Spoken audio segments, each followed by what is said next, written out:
Izerski. So ngayon, bubuo kami ng Vince? Spaceship. Bubuo kami ng spaceship doon. Sa dulo. Di lahat makakasakay. Hindi lahat makakasakay.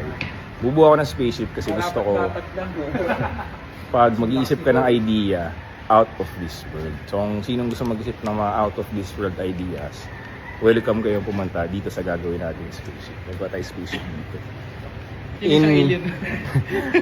In precisely 2 light years, magkakaroon na tayo ng spaceship dyan. Hand-carry lang tayo. Siya yung alien na gagawa. siya yung passport alien dyan, Frank? na pinadala. Ha? Ano passport? Kailangan mo ng planetary visa.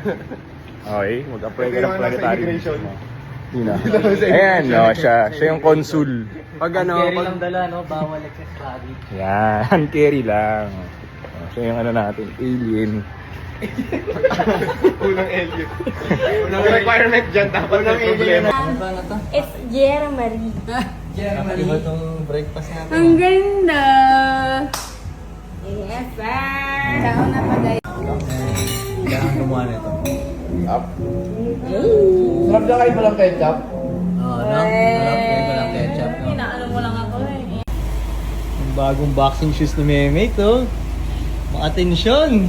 Papansin. Oy, tingnan. Na nag-check ako yung tikas ko hindi nag-fail. Ako ay nasa kalsada yung babae ko sa kitchen. Hindi ko siya problema, pera lang ang iisipin. Kasama aking tropa buong araw kaming hustling. Yung pera kukuhain tapos aming uulitin. Ako ay nasa kalsada yung babae ko sa kitchen. Hindi ko siya problema, pera lang ang iisipin. Kasama aking tropa buong araw kaming hustling. Yung pera kukuhain tapos aming uulitin. Hey.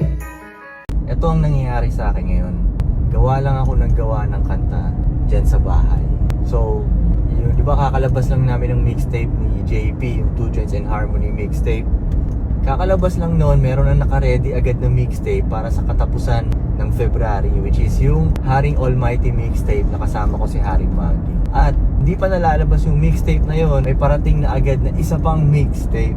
So, lagi tayong maglalabas ng mixtape. So, yun lang ang ginagawa ko ngayon. Lagi akong gumagawa lang ng kanta. Hindi ako nagbababad sa studio kasi kahit saan naman ako nagsusulat ng kanta eh. Pwedeng sa couch, sa kama, sa kusina, dun sa swimming pool, sa labas ng bahay. Yun, kaya hindi ako laging nasa studio. Masarap sana sabihin na nagbababad ako sa studio, pero hindi yun ang reality. Umaakit lang ako sa studio pag nagre-record ako.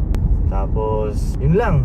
Medyo nangangapa pa ako dahil hindi ako makapaglabas ng mga kung ano-anong content dahil yung utak ko nasa paggawa ng kanta eh. Hindi pa ako, kumbaga kinakapa ko pa yung part na yun. Pero sa mga susunod na araw, makaka-adjust din ako doon at makakaratatat pa rin ako ng content.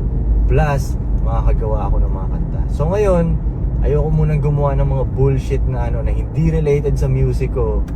Yun, iniiwasan ko muna yung mga ganong shit. Pero ito, may lakad ako ngayong gabing to na hindi related sa music ko. Na ito yung mga sinasabi kong ayoko sanang gawin. Pero kailangan kong gawin to. Wala akong choice kundi gawin to. So sige na nga, bibigay na natin to. Pero parang pahinga na rin sa utak ko to. Drive ako dito. Diba? Yan, pahinga na rin yan. Para pagbalik doon, ulit? Banat ulit. So ang ginagawa ko lang talaga, boxing and then rap music. Yun lang ang ginagawa ko sa mga panahon na to. So kung kakamustahin mo ako, huwag mo na akong kamustahin, alam mo na kung anong meron. This is dragon fruit banana manga smoothie. Grilled cheese with chicken ham. Fries. And tomato ketchup. Tomato ketchup? Yes. Mayonnaise.